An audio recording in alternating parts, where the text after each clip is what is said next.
ശബരിമല പ്രതിഷ്ഠാ ദിനത്തോട് അനുബന്ധിച്ച് പൂജകൾക്കായി നട തുറന്നു. വൈകിട്ട് 5-ന് തന്ത്രി കണ്ഠരര് ദേവദത്തൻ നമ്പൂതിരിയുടെ സാന്നിധ്യത്തിൽ മേൽശാന്തി അരുൺകുമാർ നമ്പൂതിരി നട തുറന്ന് ദീപം തെളിച്ചു. തുടർന്ന് 18-ാം പടിക്ക് താഴെ ആഴിയിൽ അഗ്നി പകർന്നു. ഇടവമാസത്തിലെ അത്തം നക്ഷത്രമാണ് പ്രതിഷ്ഠാ ദിനം. പ്രതിഷ്ഠാ ദിനത്തിൽ രാവിലെ 5-ന് മേൽശാന്തി നട തുറക്കും. പ്രതിഷ്ഠാ ദിനത്തോട് അനുബന്ധിച്ചുള്ള പൂജകൾ പൂർത്തിയാക്കി ജൂൺ 5 വ്യാഴാഴ്ച രാത്രി 10-ന് ഹരിവരാസനം പാടി നടയടയ്ക്കുമെന്നും ശബരിമലയിലെത്തുന്ന ഭക്തർക്ക് യാതൊരു സുരക്ഷാ ഭീഷണിയുമില്ലെന്നും വനമേഖലയിൽ മാവോയിസ്റ്റ് ഭീഷണിയുണ്ടെന്ന വാർത്ത ശബരിമല ഭക്തരെ ബാധിക്കുന്ന വിഷയമല്ലെന്നും Thiruvithamkoor Devaswom board president P Prashanth പറഞ്ഞു. ശരണമയ്യപ്പ, ഭഗവാന്റെ പ്രതിഷ്ഠാ ദിനമാണ് നാളെ. ഇന്ന് വൈകുന്നേരം 5 മണിക്ക് തന്നെ നട തുറക്കും. ഹരിവരാസനത്തോടുകൂടി ഇന്ന് രാത്രി 10 മണിക്ക് നട അടയ്ക്കും. നാളെ രാവിലെ പ്രതിഷ്ഠാ ദിനമായ നാളെ രാവിലെ 5 മണിക്ക് തന്നെ തിരുനട തുറക്കുകയും മറ്റ് പൂജാതി കർമ്മങ്ങളും ഉൾപ്പെടെയുള്ള കാര്യങ്ങളും ചടങ്ങുകളുമായി തന്ത്രി കണ്ഠരര് രാജീവരുടെയും അരുൺ മേൽശാന്തിയുടെയും നേതൃത്വത്തിൽ മുന്നോട്ട് പോകും. ഇവിടെ എത്തുന്ന ഭക്തർക്ക് എല്ലാവിധമായ സൗകര്യങ്ങളും ഒരുക്കിയിട്ടുണ്ട്. ഇവിടെ ചില വാർത്തകൾ ഈ മാവോയിസ്റ്റ് ഭീഷണി എന്നൊക്കെ പറഞ്ഞു വരുന്നുണ്ട്. സത്യത്തിൽ അതൊന്നും ഇവിടെ ഇല്ല. ചില അജ്ഞാത സംഘങ്ങൾ അതുമായി ബന്ധപ്പെട്ട് എന്തെങ്കിലും ഒക്കെ പ്രശ്നങ്ങളുണ്ടോ എന്നറിയില്ല. എന്തായാലും ശബരിമലയുമായി ബന്ധപ്പെട്ടോ ഈ പറയുന്ന എരുമേലിയോ ശബരിമലയോ പമ്പയുമായി ബന്ധപ്പെട്ടോ അങ്ങനെയുള്ള ഒരു കാര്യങ്ങളും ഇതുവരെയും റിപ്പോർട്ട് ചെയ്യപ്പെട്ടിട്ടില്ല. എന്തായാലും ഇവിടെ എത്തുന്ന ഭക്തർ സുരക്ഷിതരായിരിക്കും. പോലീസിൻ്റെയും വനം വകുപ്പിൻ്റെയും എല്ലാവരുടെയും എല്ലാ സുരക്ഷാ സേനകളുടെയും ഒക്കെ വിന്യാസം ഇവിടെ കൃത്യമായും സർക്കാർ ഉറപ്പുവരുത്തിയിട്ടുണ്ട്. ശബരിമലയിലേക്ക് എത്തുന്ന ഭക്തർക്ക് യാതൊരുവിധ സുരക്ഷാ ഭീഷണിയുമില്ല. എല്ലാവരും ഭഗവാന്റെ ഉത്തരം ദിനത്തിൽ പങ്കെടുക്കുവാൻ വേണ്ടി, പ്രതിഷ്ഠാ ദിനത്തിൽ പങ്കെടുക്കുവാൻ വേണ്ടി ശബരിമലയിലേക്ക് വരണം എന്ന് വിനയപൂർവ്വം അഭ്യർത്ഥിക്കുന്നു.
നമ്പൂതിരിയുടെ സാന്നിധ്യത്തിൽ മേൽശാന്തി അരുൺകുമാർ നമ്പൂതിരി നട തുറന്ന് ദീപം തെളിച്ചു. തുടർന്ന് 18-ാം പടിക്ക് താഴെ ആഴിയിൽ അഗ്നി പകർന്നു. ഇടവമാസത്തിലെ അത്തം നക്ഷത്രമാണ് പ്രതിഷ്ഠാ ദിനം. പ്രതിഷ്ഠാ ദിനത്തിൽ രാവിലെ 5-ന് മേൽശാന്തി നട തുറക്കും.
ദേവദത്തൻ നമ്പൂതിരിയുടെ സാന്നിധ്യത്തിൽ മേൽശാന്തി അരുൺകുമാർ നമ്പൂതിരി നട തുറന്ന് ദീപം തെളിച്ചു.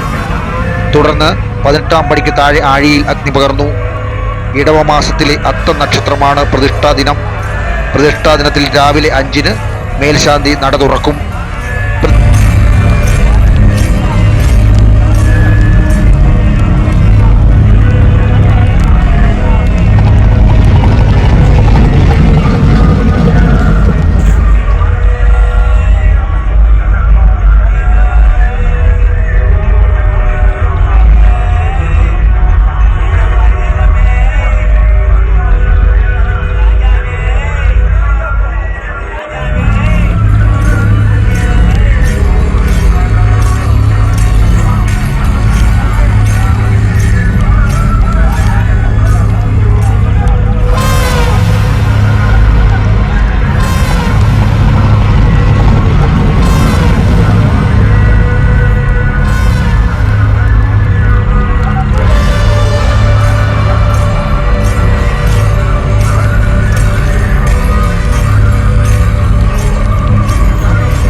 നമ്പൂതിരിയുടെ സാന്നിധ്യത്തിൽ മേൽശാന്തി അരുൺകുമാർ നമ്പൂതിരി നട തുറന്ന് ദീപം തെളിച്ചു. തുടർന്ന് 18-ാം പടിക്ക് താഴെ ആഴിയിൽ അഗ്നി പകർന്നു. ഇടവമാസത്തിലെ അത്തം നക്ഷത്രമാണ് പ്രതിഷ്ഠാ ദിനം. പ്രതിഷ്ഠാ ദിനത്തിൽ രാവിലെ 5-ന് മേൽശാന്തി നട തുറക്കും. PM news Sannidhanam.